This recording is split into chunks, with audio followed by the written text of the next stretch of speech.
அறிவுச் சுடரொளி வீசும் ஞான ஜோதியாய் எரிந்தமர் நிலைதனில் அமர்தவம் காணும் அற்புத திருமுருகப் பெருமான் அமர்ந்த சிவகூரை தலமதின் பேராற்றல்கள் வலம் வரும் பிரபஞ்ச மகா அகத்திய வாழை சித்த சபையினுடைய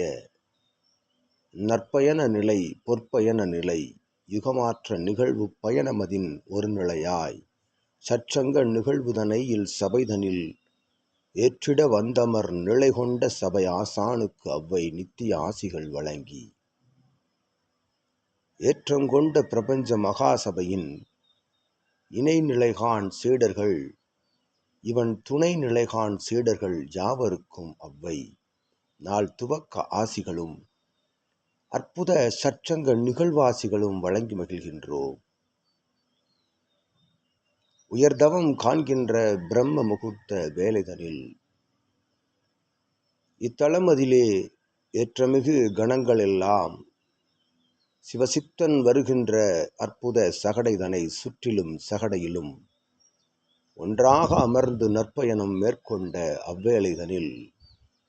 உணர்ந்தார்கள் அத்துணை சீடர்களும் சகடையை இயக்குவது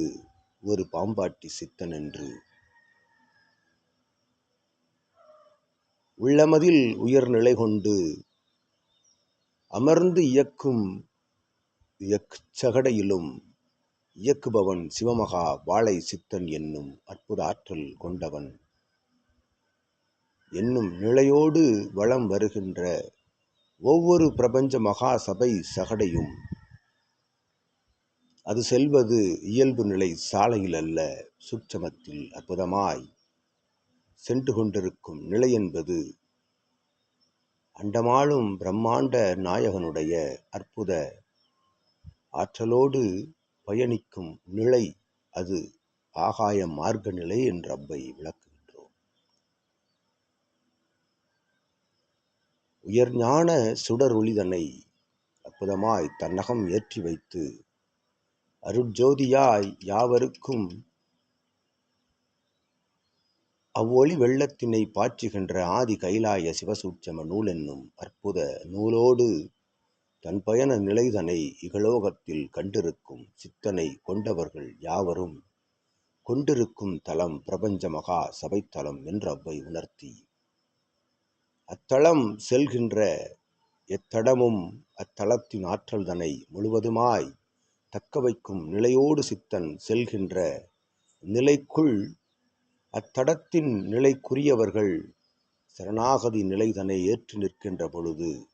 சித்தன் சென்ற பிறகும் அத்தலம் பிரபஞ்ச மகாசபை கணங்கள் அமர்ந்த தலமாய் விளங்கும் என்று அவ்வை உணர்த்துகின்றோம். ஏற்றமிகு இல்சபை சீடர்கள் யாவருக்கும் சற்றங்க நிகழ்வு காணும் இல்சபை சீடர் தம்பதியர் மழலையர்கள் வந்தமர் நிலைகான் சீடர்கள் யாவரும் அற்புத ஆசிகள் அவ்வையிடமிருந்து பிரம்ம முகூர்த்த வேளையில் பெறுகின்றனர் என்று உணர்த்தி ஏற்றமிகு பெருமகா ஆசிகளை யாவருக்கும் வழங்கி மகிழ்ந்து அமர்கின்றோம் யாம் அவ்வை.